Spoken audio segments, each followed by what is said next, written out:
आज की क्लास में हम कुड के यूज के बारे में सीखेंगे, जो कि एक मॉडल ऑक्सिलरी वर्ब है, हेल्पिंग वर्ब का काम करता है। तो देखिए, जब भी आप नई मॉडल ऑक्सिलरी वर्ब सीखेंगे तो आप सबसे पहले उसके बारे में दो बात जानने की कोशिश करेंगे कि उस मॉडल ऑक्सिलरी वर्ब का टाइम क्या है, वो किस टाइम को बता रहा है और वो किस सेंस में यूज हो रहा है, किस टाइम को बता रहा है, किस सेंस में यूज हो रहा है। वैसे तो देखें कुड जो है बहुत से सेंस में यूज होता है। कुड के बहुत से यूज हैं, जैसे कुड है पावर की एबिलिटी के लिए यूज होता है, जो इस क्लास में हम पढ़ने वाले हैं। और जो कुड है रिक्वेस्ट के लिए यूज होता है, परमिशन के लिए यूज होता है, इमेजिनरी सिचुएशन के लिए भी यूज हो जाता है कुड। तो इस तरह से कुड के बहुत से यूज हैं जो हम अगले क्लास में, नेक्स्ट क्लास में उसके बारे में सीखेंगे। यहाँ पर हम एबिलिटी और पावर के बारे में सीखने वाले हैं। तो आप जब भी कोई नया मॉडल ऑक्सिलरी वर्ब सीखेंगे तो उसकी टाइम को जानने की कोशिश करेंगे कि ये किस टाइम के लिए यूज हो रहा है, प्रेजेंट टाइम के लिए यूज हो रहा है, पास्ट टाइम के लिए यूज हो रहा है कि फ्यूचर टाइम के लिए यूज हो रहा है। और दूसरी बात, वो किस सेंस में यूज हो रहा है, एबिलिटी के लिए यूज हो रहा है, पावर के लिए यूज हो रहा है, रिक्वेस्ट के लिए, परमिशन के लिए, किस सेंस में यूज हो रहा है। इस दो बात को आप जरूर जानेंगे। उसके मॉडल ऑक्सिलरी वर्ब और हेल्पिंग वर्ब मेनली टाइम को बताने के लिए ही बनाए गए हैं। इनका जो मेन काम होता है टाइम को बताना। ये टाइम को बताते हैं कि काम जो है किस टाइम में हो रहा है, प्रेजेंट में हो रहा है कि पास्ट में हो रहा है कि फ्यूचर में हो रहा है। तो इस बात को आप जरूर जानेंगे। इससे पहले हमने कैन के बारे में सीखा था। वहाँ पर बताया गया था कि जो कैन है प्रेजेंट टाइम के लिए आता है। कैन का इससे पहले हमने परमिशन के सेंस में और पावर और एबिलिटी के सेंस में हमने कैन के यूज को देखा है। वहाँ पर कैन प्रेजेंट टाइम के लिए आ रहा था। तो दो काम, उसका मेन काम क्या था, एक टाइम बताना जो कि प्रेजेंट टाइम बता रहा था, दूसरा काम क्या था, दूसरा उसका सेंस बताना, किस सेंस में यूज हो रहा था। तो पावर के लिए यूज हो रहा था और परमिशन, इस दो सेंस में हमने कैन का यूज सीखा था। तो यहाँ पर हम देखेंगे कुड जो है किस सेंस में यूज हो रहा है और कुड का टाइम क्या है। तो कुड जो है एबिलिटी के लिए यूज होता है, पावर के लिए यूज होता है, पहला यूज हम यही सीखने वाले हैं। लेकिन इसका टाइम क्या होता है, जब ये एबिलिटी के लिए यूज होगा, पावर के लिए यूज होगा, तो इसका टाइम क्या होगा, पास्ट होगा। आपने प्रेजेंट अभी आपने कैन का यूज सीखा था, वो भी एबिलिटी और पावर के लिए यूज हो रहा था, लेकिन वो क्या कर रहा था, प्रेजेंट टाइम को बता रहा था। यानी जो कुड होता है वो कैन का ही पास्ट है। कुड क्या है, कैन का ही पास्ट है। जब एबिलिटी की बात होगी, पावर की बात होगी, तो इस मामले में कैन जो है कुड का पास्ट है।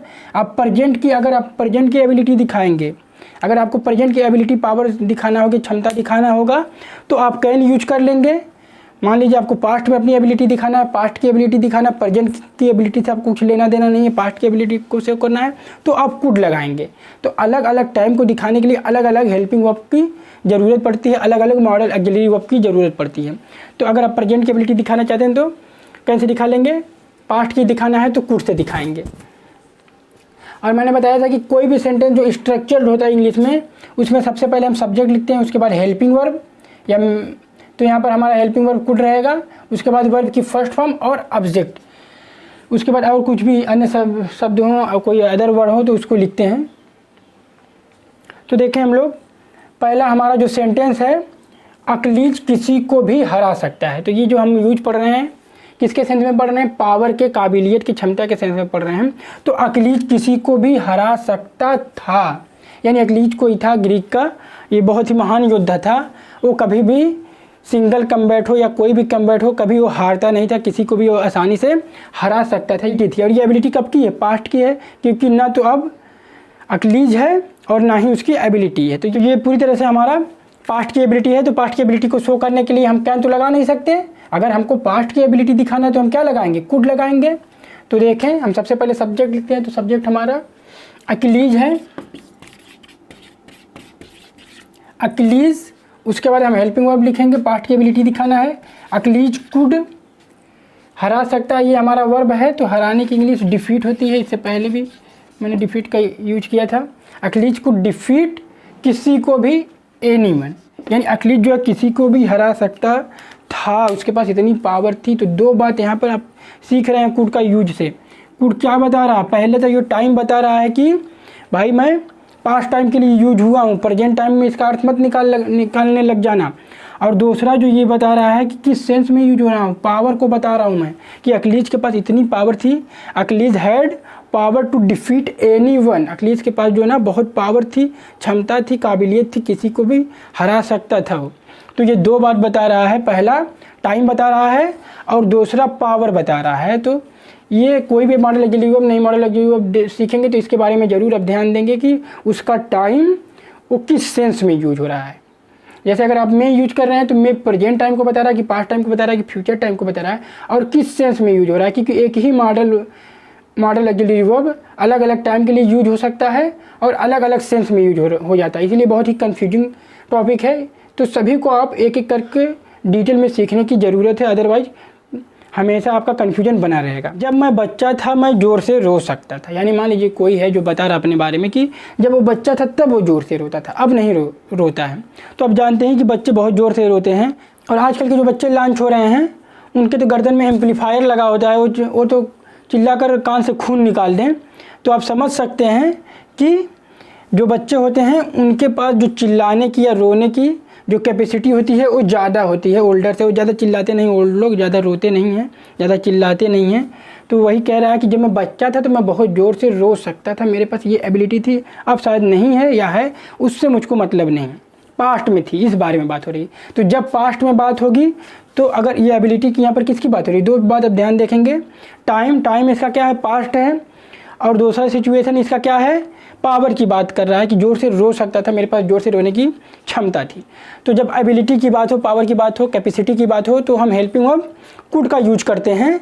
और टाइम अगर पास्ट हो तो यहाँ पर टाइम भी पास्ट है और हेल्प में पावर भी शो कर रहा है, तो हम किसका यूज करेंगे, कुड का यूज करेंगे।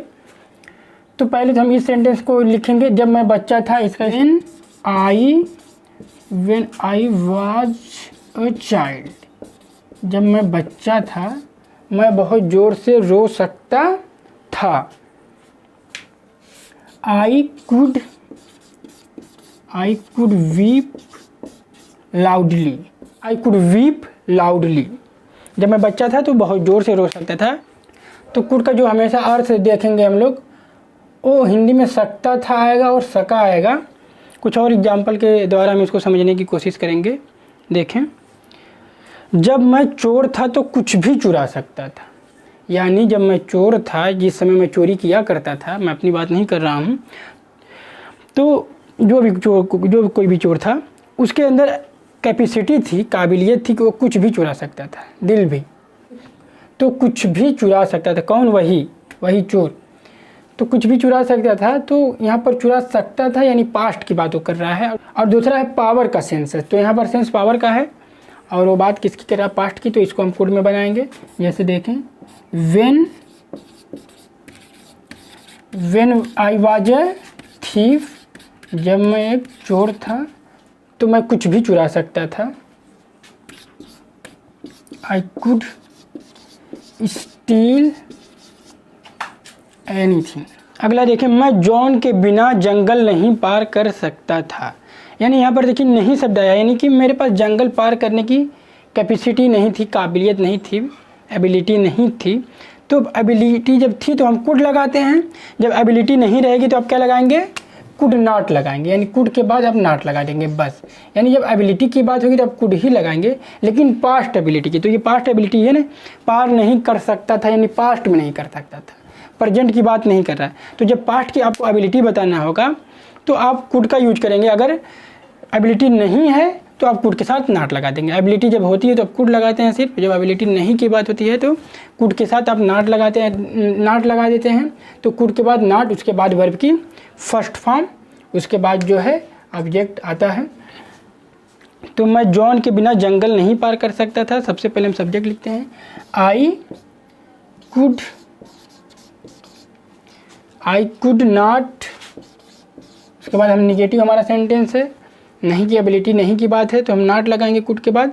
I could not cross